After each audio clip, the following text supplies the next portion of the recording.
कैसे कैसे आचार्य हैं, कैसे कैसे पूर्व संत हैं। कभी कभी आपको ऐसा लगेगा कि हमारी कदकाठी का व्यक्ति नहीं है, इतना ऊंचा व्यक्ति यहां कहां से घूम रहा है। घबराइएगा नहीं, उनको दिख जाए तो वो यहां भ्रमण करते हैं, निवास करते हैं। सब देवादिदेव महादेव भी यहां आते हैं। केदारनाथ में आरती होती है, उससे पहले यहां आकर के बद्री विशाल भगवान का दर्शन करते हैं, केदारेश्वर भगवान, फिर जाते हैं वहां आरती कराते हैं अपनी। तो ये भू वैकुंठ है, ये पृथ्वी नहीं है। यहां पर अनुभव हो सकता है ठाकुर जी का, इसलिए बहुत सावधानी से यहां कुछ कुछ अनुभव करने का प्रयास कीजिएगा। लेकिन ब्रह्मचर्य का पालन जो लोग नहीं करते, आचार विचार की शुद्धि नहीं रखते, उनको दर्शन होते भी नहीं है। वो तो बीमार और हो जाएंगे सुबह उठ गए जल्दी। तो इस भूमि का फल क्या है? व्रज भूमि। यहां किए गए तप का फल है व्रज की प्राप्ति। तो भगवान ने इसलिए उद्धव को व्रज नहीं भेजा। उद्धव को भगवान आज्ञा करते हैं कि तुम बद्रीनाथ जाओ, और बद्रीनाथ जाने से पूर्व बद्रीनाथ जाने वाली की स्थिति कैसी होती है, वो कैसा बने तब बद्रीनाथ जाए। एक प्रकार वही यहां पर भगवान उद्धव को समझा रहे हैं, वही उद्धव कृष्ण संवाद है। अगर मैं कह दूं तो कोई अतिशयोक्ति नहीं। उद्धव कृष्ण संवाद को यदि किसी व्यक्ति ने सुन लिया तो यह भी हो सकता है कि 6 दिन बाद उसका घर जाने का मन ना हो। एक और विषय आज सुबह जब मैं अध्ययन कर रहा था तो मेरे मन में आया। हमने सूरदास जी का प्रसंग सुना, मीराबाई का प्रसंग सुना, गोस्वामी तुलसीदास जी का प्रसंग सुना, भक्त चरित्र सुने। भक्त चरित्र सुनने के बाद हमने भक्तों की स्थिति का अनुभव किया, लेकिन उस भक्त स्थिति में जाया कैसे जाएगा वो स्वयं भगवान यहां बता रहे हैं उद्धव को। सूरदास कैसे बनोगे, मीराबाई कैसे बनोगे, कृष्णदास कैसे बनोगे, कुम्मनदास कैसे बनोगे, जिन जिन भक्तों का, नरसिंह मेहता कैसे बनोगे, गोस्वामी तुलसीदास कैसे बन सकते हो। उस स्थिति को सुना तो तुमने बहुत है, उस स्थिति का तुमने दर्शन और अनुभव तो बहुत कर लिया, पर उस स्थिति में आने के लिए आवश्यकताएं क्या क्या हैं वो यहां ठाकुर जी बताएंगे। वो उद्धव कृष्ण संवाद है। तो भगवान ने उद्धव को व्रज नहीं भेजा, बद्रीनाथ भेजा। उद्धव कौन है? उद्धव का प्रथम परिचय, वृष्णीनां प्रवरो मंत्री कृष्णस्य दैतसखा शिष्यो बृहस्पतिर साक्षात् उद्धवो बुद्धिसत्तमः। वृष्णीनाम प्रवरो मंत्री, यदुवंशियों के प्रबल मंत्री हैं श्री उद्धव जी महाराज। कृष्णस्य दैत सखा, एक तो ये यदुवंशी भी हैं और भगवान के दैत सखा। दैत सखा मतलब प्राण प्रिय सखा हैं उद्धव। शिष्यो बृहस्पतिर साक्षात, बृहस्पति के शिष्य हैं। साक्षात विद्या, चलती फिरती विद्या, बृहस्पति उनके ये शिष्य हैं। उद्धवो बुद्धि सत्तम, बुद्धि में इतने प्रवीण हैं कि भगवान द्वारिका लीला में जैसे एक चीज सुनिएगा। आप सब लोग हमारी कथा सुनने आते हैं, हम कथा सुना के जब जाएंगे तो अपनी माता जी को फोन करते हैं, उनसे पूछते कथा सुनी? हाँ सुनी। कैसी रही आज की कथा? ठीक रहा? कुछ हमने अटपटा तो नहीं बोला? कुछ गलत तो नहीं निकल गया? हम अपनी माँ से ही पूछते हैं और किसी से नहीं पूछते। ऐसे ही द्वारिकाधीश श्री कृष्ण जब अपनी स्वधर्मा सभा में बैठते हैं तो ब्रह्मा जी खड़े हैं, महादेव खड़े हैं, इंद्र खड़े हैं, बड़े बड़े राजनेता खड़े हैं, और भगवान वहां उपदेश देते हैं। और उपदेश देने के बाद जैसे ही अपने सिंहासन से उतर के पीछे जाते हैं, उद्धव को बुलाते, उद्धव इधर आओ, सब ठीक था? कुछ हमने गड़बड़ी तो नहीं करी? हमारे वचनों में कोई गड़बड़ी, शब्द आदि सब ठीक थे ना? तब उद्धव ठाकुर जी को गलती बताता, आज आपने सभा में क्या गलती की, आपने कौन से शब्द का प्रयोग किया, क्या करना चाहिए था, क्या नहीं करना चाहिए था, ये सब उद्धव बताता है। तो भगवान इंप्लीमेंट करते हैं, उद्धव की बात मानते हैं। उद्धव अगर कह दे कि कल आपको ये बात नहीं बोलनी तो ठाकुर जी नहीं बोलेंगे, और उद्धव अगर कह दे कि ऐसा कहना है, ठाकुर जी का मन ना हो तो भी ठाकुर जी बोलेंगे। इतना प्रिय है उद्धव ठाकुर जी को। ऐसे श्री उद्धव। परंतु ये तो उद्धव जी के प्रभाव का वर्णन था। अब उद्धव जी के स्वभाव का वर्णन सुनो। उद्धव जी कौन है? महाभागवत। कौन है? महाभागवत। महाभागवत मतलब एक तो होते हैं भागवत और एक होते हैं महाभागवत। बहुत साधारण सी परिभाषा बताऊं, भागवत कौन? भक्तों को ही भागवत कहा जाता है। और महाभागवत तो महाभक्त। तो भक्त में और महाभक्त में अंतर क्या है? बोले जो भक्त ठाकुर जी का स्मरण करते हैं वो भक्त हैं, और जिनका स्मरण ठाकुर जी करते हैं वो महाभक्त है, महाभागवत। उद्धव जी कौन है? महाभागवत। उद्धव जी महाभागवत है। उद्धव को याद भगवान करते हैं। उद्धव सुबह उठते ही स्नान ध्यान जैसे ही कर लेता है, उद्धव पूजा में नहीं बैठता। द्वार खटखटा रहा है, खोलो। उद्धव कहता रुक जाओ, केश काट रहा हूं। अरे जल्दी खोलो। उद्धव केश आदि काट करके अपने वस्त्र आदि पहन के जैसे द्वार खोलता है, भगवान कहते हैं हम आ गए, चलो प्रणाम करो। उद्धव प्रणाम करता है। आपने इतना श्रम क्यों किया? अरे हमको याद आ रही थी, जब से नहा धो के उठे तब से सोच रहे थे अब जाएं उद्धव के पास, अब जाएं उद्धव के पास। नहा लिया होगा, तैयार हो लिया होगा, अब तो बैठ गया होगा आसन पर, अब जब करेगा तो मैं आ गया। चलो उद्धव। सोचिए, कोई शालिग्राम जी की पूजा करता है, कोई नारायण जी की मूर्ति की पूजा करता है, कोई कलशों का स्थापन करके पूजन करता है, कोई अक्षत में देव को विराजमान करता है, पर एकमात्र उद्धव हैं जिनके पास स्वयं ठाकुर जी जाते हैं और जाके कहते हैं चलो अब हमारा ध्यान करो। ध्यान हो गया, अब थोड़ी देर जप करो, लाओ चलो चरण धो लो हमारे। स्नान तो हमने कर लिया, पंचामृत स्नान हमारा नहीं, चरणों का कर लो। चलो अब चरणों में चंदन लगा दो। भगवान स्वयं बोलते हैं उद्धव को। उद्धव चरणों में चंदन लगा दो, लाओ माला पहना दो। माला पहना देते हैं। अब चलो आशीर्वाद ले लो, आशीर्वाद ले लो। आरती करो हमारी, चलो आरती कर लो। भोग लगाओ, नैवेद्य रखो। उद्धव के नैवेद्य ठाकुर जी पा लेते हैं। अब ये भोग हो गया, पालो। पा लिया, चलो हो गई पूजा संपन्न। बोले जी चलो अब चलते हैं आगे। ये नियम है, क्रम है रोज उद्धव का। रोज ठाकुर जी जाते हैं अपनी पूजा कराने उससे। इतना प्रिय है ठाकुर जी को। ऐसा कौन सा लक्षण है, ऐसा कौन सा गुण है उद्धव में जो कि वो ठाकुर जी को इतना प्रिय है? उन्हीं लक्षणों का वर्णन यहां पर उद्धव जी के पहचान में नवयोगेश्वर संवाद में राजा निमि को बताते हुए योगेश्वरों ने बताया। महाभागवत के लक्षण क्या है? अगर ये आ सकें तो इनको लाने का प्रयास कीजिएगा।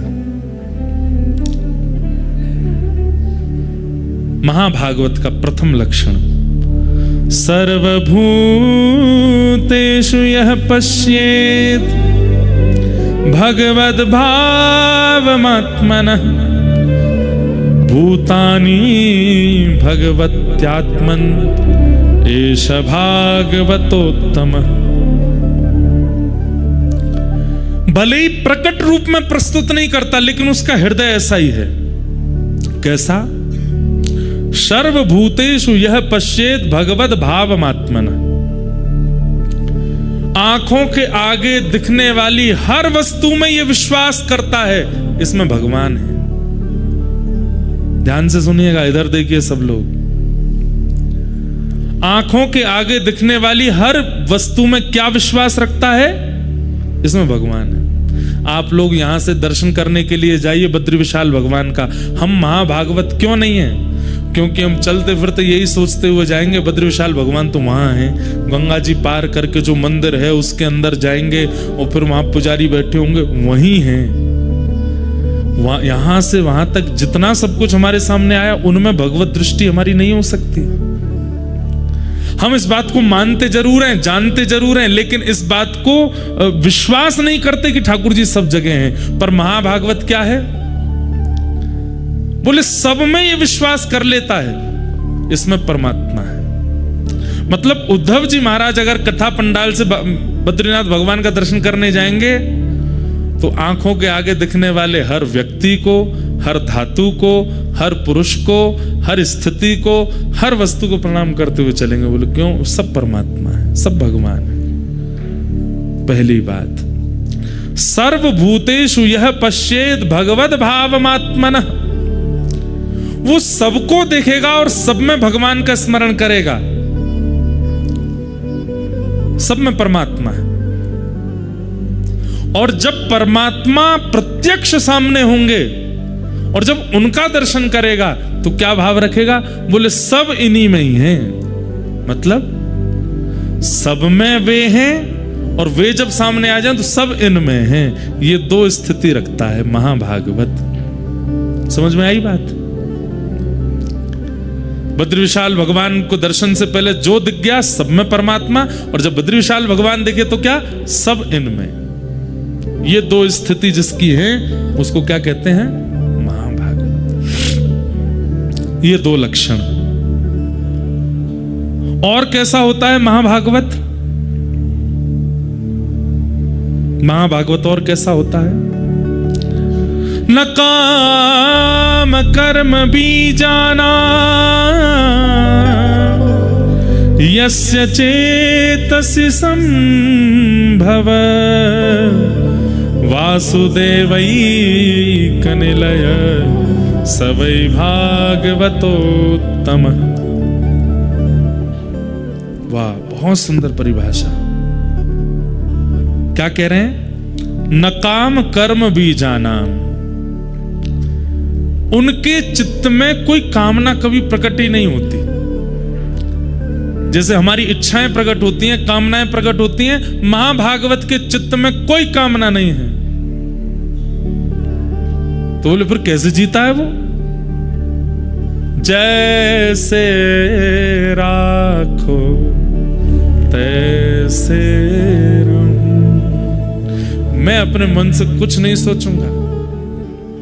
मारा गिरधर लाल थारो नचायो नाचूं रे, मारा गिरधर लाल थारो नचायो नाचूं।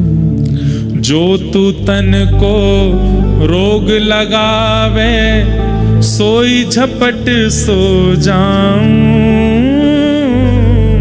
जो तू तन को रोग लगावे सोई झपट सो जाऊं। मतलब अगर बुखार आ गया सुनो, करना नहीं आप लोग ऐसा। हाँ, बुखार आ गया तो औषधि भी नहीं लेंगे।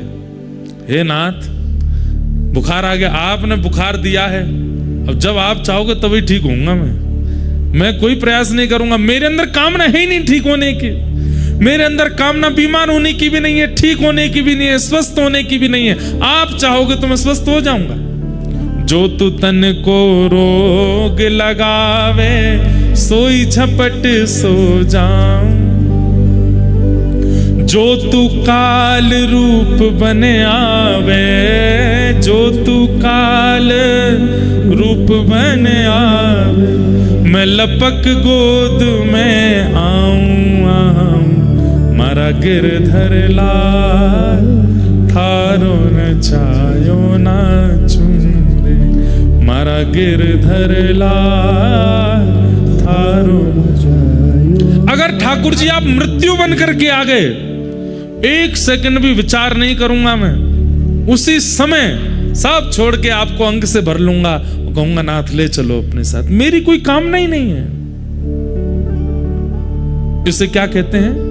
महाभागवत। सुनना सुन ही लीजिए, बनना बहुत कठिन है। उद्धव जी यही है।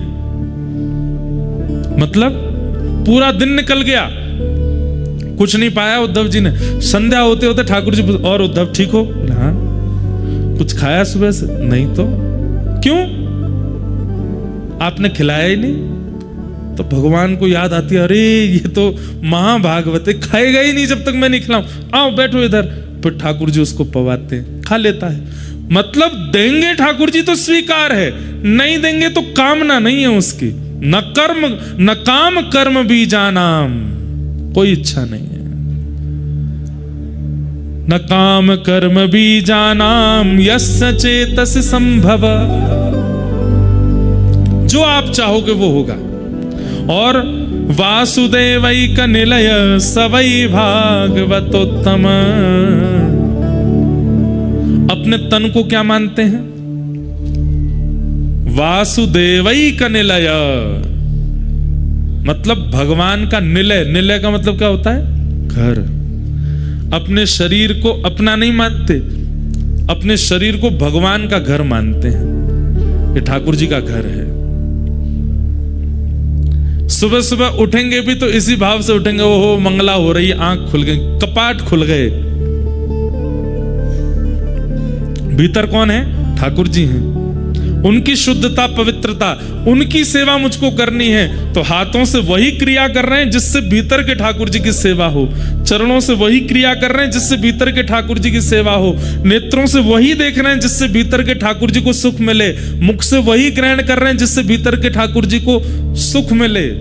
और कुछ भी ऐसी क्रिया नहीं जिसमें अपने सुख का विचार। मतलब अब बद्री विशाल भगवान है, आपको अगर निज सेवा मिल जाए तो आप तो सुख, ठाकुर जी को सुख मिले उसके लिए क्या कर दूं? घी का दिया जलाओ, ठाकुर जी को सोने का छत्र चढ़ाओ, ठाकुर जी को ऐसी पोशाक लगाओ, ठाकुर जी को ऐसा भोग लगाओ। उनके सुख का विचार करके आप सारी सेवा करोगे। ऐसे ही अपने चित्त में ठाकुर जी का भाव रख के, अपने चित्त में ठाकुर जी का विचार करके कि ये ठाकुर जी का घर है, इसमें ठाकुर जी विराजमान है।